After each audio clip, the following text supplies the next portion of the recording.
What's up, guys? So it's been a couple of weeks since I made my video about my basement arcade, and since then I've gotten 10 new things to add to my collection, and I'm going to very quickly walk you through what I've gotten.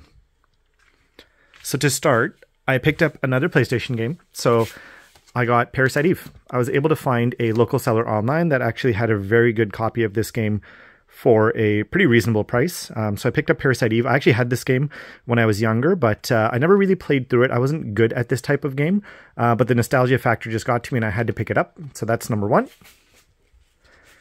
A little sneak peek. I got a new Lego set. It's called the Aframe Cabin. I've built it upstairs, but we want to take like a picture of it properly before we bring it downstairs into the basement arcade.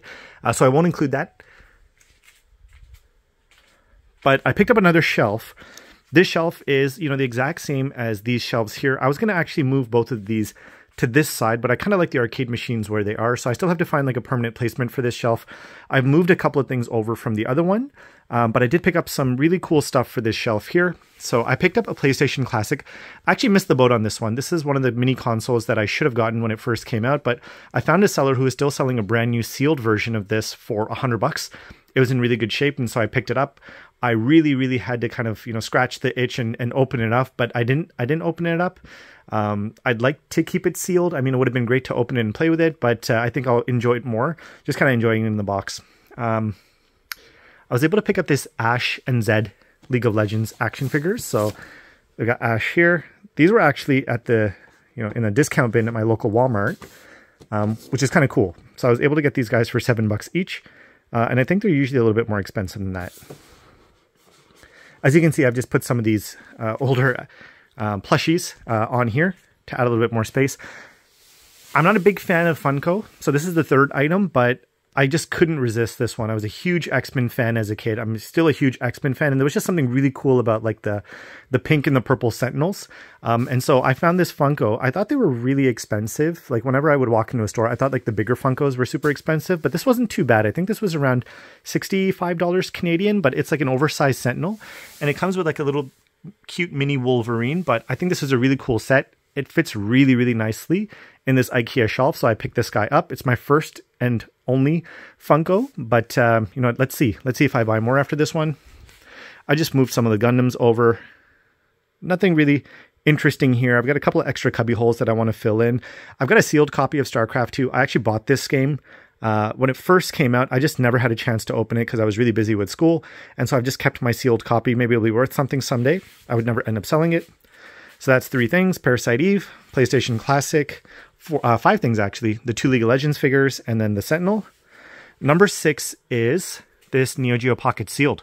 So I was able to get it's not sealed, sorry, a complete in-box version. I was able to get a complete in-box version of the Geo Pocket Color, one of my favorite mobile consoles or handheld consoles of all time. I did have the blue, but I didn't actually have the box or any of the supporting documentation around that one. I think one of the things that's getting a little bit more challenging as a collector is I'm not like completely satisfied with just like open box items anymore.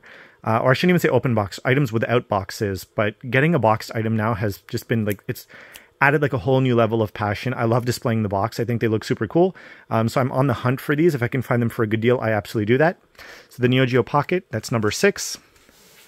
Nothing else really down here, but I've got quite a bit more Nintendo stuff. So if you guys can remember from last time, I actually didn't have a Pokemon Red. So I was able to find a Pokemon Red from a seller online, and I was able to, swing a pretty good deal on that. Pretty happy with the purchase overall. It works great. All of my Pokemon games actually have the original batteries that save. They're the USA 1 versions of these games. So I think that's the version that came out after the initial batch, and I believe they use better batteries in those versions. So all 3 original batteries from the late 90s. And all 3's batteries work and they save. That was really hard to find as a Pokemon collector, original batteries that haven't been replaced. I just don't trust people to kind of fish around inside the battery and just do their own soldering. I'm sure people do it really well, but for me, I wanted the original, and so I was able to get it very luckily. So that's 7 items.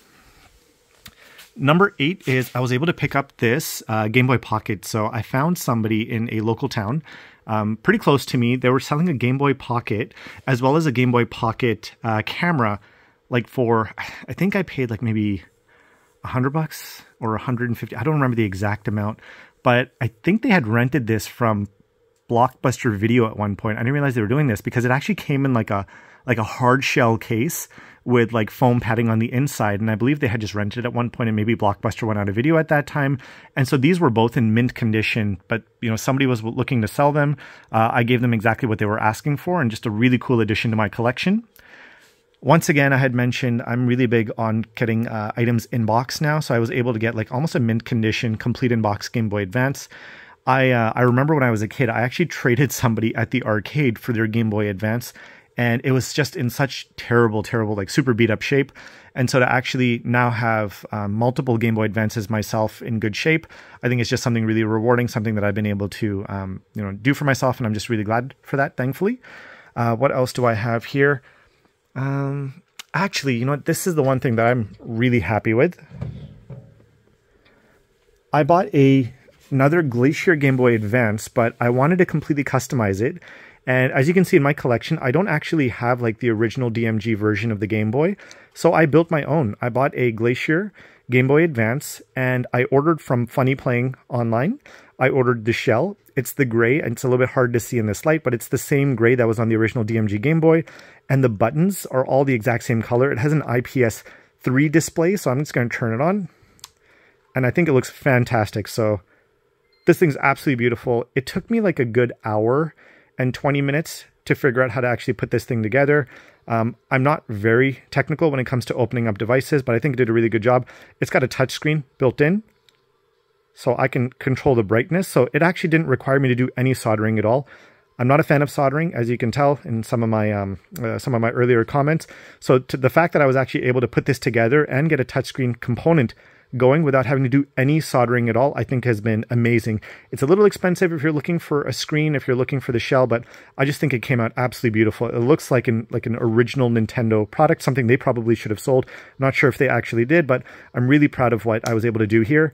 This Game Boy Advance looks absolutely spectacular. It's a complete beauty, and I'm just really happy with the way it turned out. Overall, I think that's all I've got going. So those are about 10 items that I was able to pick up for my basement home arcade. Overall, really happy. I think everything's coming together quite nicely.